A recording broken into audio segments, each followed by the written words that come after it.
Phase पे तशरीफ लाएं और खिताब फरमाएं जनाब जुबैर किसाना साहब।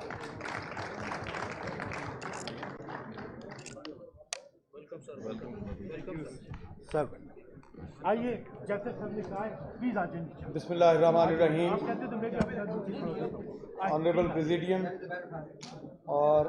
बैठे हुए तमाम मेहमानान गिरामी, क्योंकि वक़्त की कमी को मलहूज़ ख़ातिर रखना है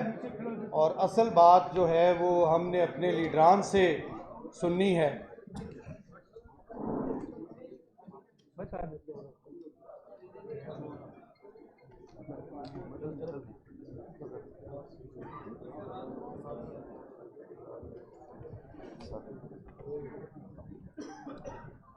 रूल ऑफ लॉ मूवमेंट,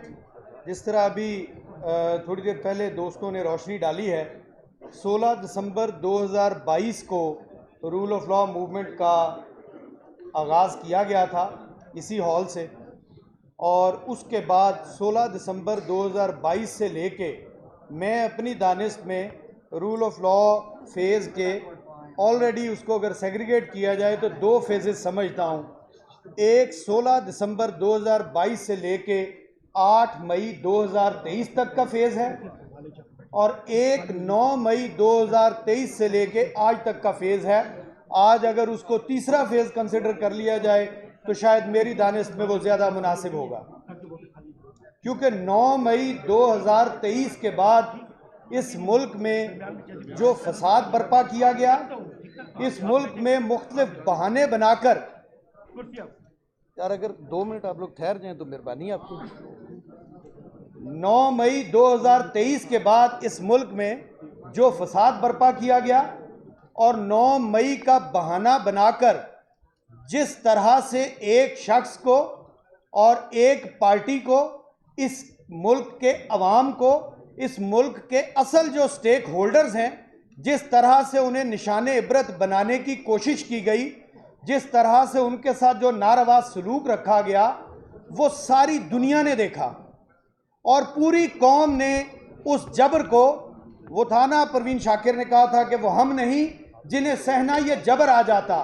तेरी जुदाई में भला किस तरह सब्र आ जाता, और फसीलें तोड़ न देते जो अब के अहले कफस, तो और तरह का ऐलाने जबर आ जाता। उस सारी फस्तायत का,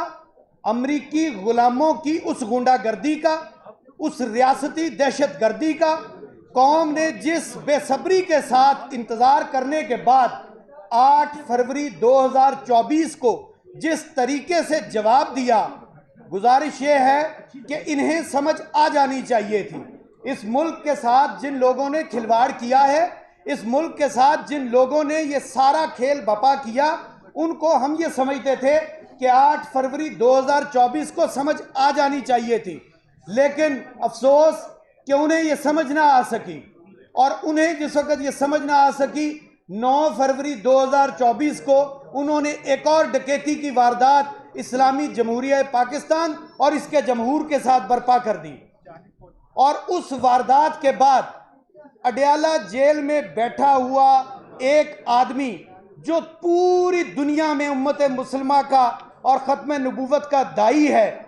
और वो आदमी जिस वक्त पूरी कौम के लिए एक उम्मीद बना हुआ है, पूरी कौम ने उसके हक में 8 फरवरी को आवाज़ बुलंद कर दी है। शर्म आनी चाहिए इन लोगों को जो दिन दिहाड़े फॉर्म 47 के ज़रिए डकैती करके पार्लियामेंट में मुख्तलिफ जगह पर सूबों में या मुल्क में वो काबजीन के तौर पर बैठे हुए हैं। मैं, क्योंकि मुझे स्टेट सेक्रेटरी साहबा ने फरमा दिया कि जी टाइम बड़ा कम है, मैं इंतहाई मुख्तसर, अपनी जनरल सेक्रेटरी साहब हमारे बैठे हैं, स्पीकर साहब बैठे हैं, बाकी क़यादत बैठी है,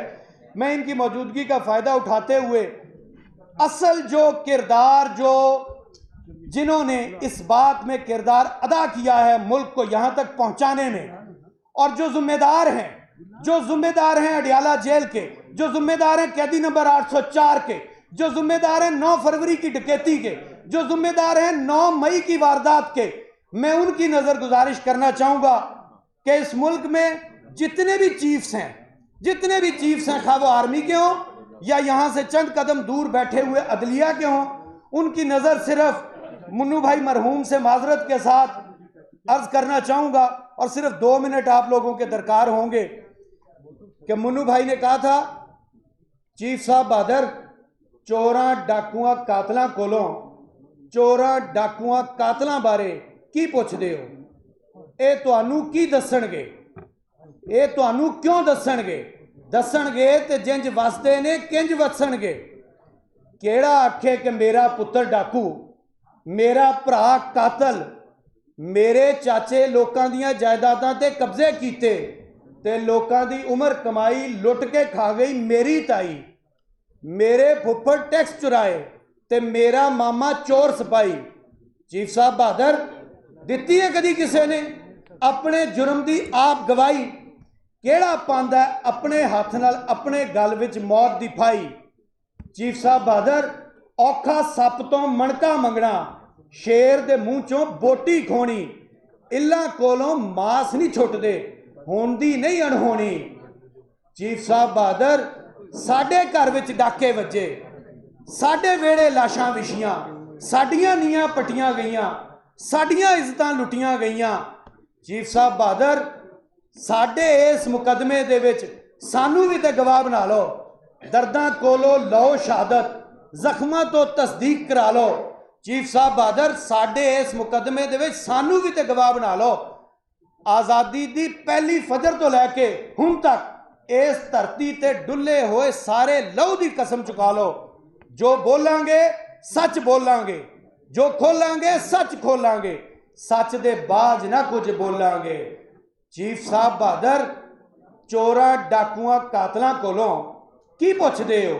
ਚੋਰਾਂ ਡਾਕੂਆਂ ਕਾਤਲਾਂ ਕੋਲੋਂ ਮੰਗਿਆ ਕਦੀ ਸਬੂਤ ਨਹੀਂ ਲੱਭਦੇ, ਫਾਈਲਾਂ ਦੇ ਵਿੱਚ ਗਵਾਚੇ ਹੋਏ ਵੱਡੇ ਵੱਡੇ ਕਾਲੇ ਕਰਤੂਤ ਨਹੀਂ ਲੱਭਦੇ, ਰਲ ਕੇ ਖਾਦੇ ਤੇ ਮਿਲ ਕੇ ਮਾਰੇ ਹੋਏ ਲੋਕਾਂ ਦੀਆਂ ਕਬਰਾਂ ਵਿੱਚੋਂ ਕਲਬੂਤ ਨਹੀਂ ਲੱਭਦੇ। ਚੀਫ ਸਾਹਿਬ ਬਹਾਦਰ ਅਸੀਂ ਵਿਚਾਰੇ ਬੋੜਾ ਥੱਲੇ ਉੱਗਣ ਵਾਲੀ ਘਾਹ ਦੇ ਤੀਲੇ, ਧੁੱਪ ਤੇ ਮੀਂਹ ਨੂੰ ਤਰਸ ਗਏ ਆ, ਲੱਖ ਕਰੋੜਾਂ ਦਾ ਕੀ ਕਹਿਣਾ, 10 ਤੇ 20 ਨੂੰ ਤਰਸ ਗਏ ਆ।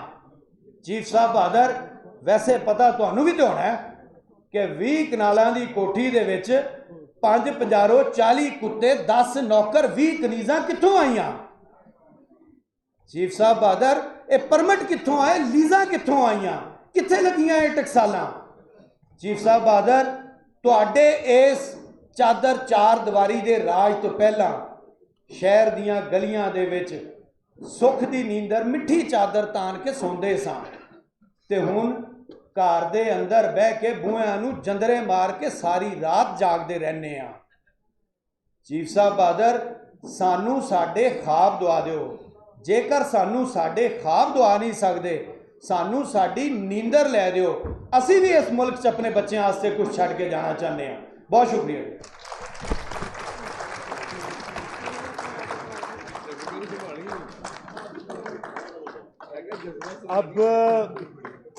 अब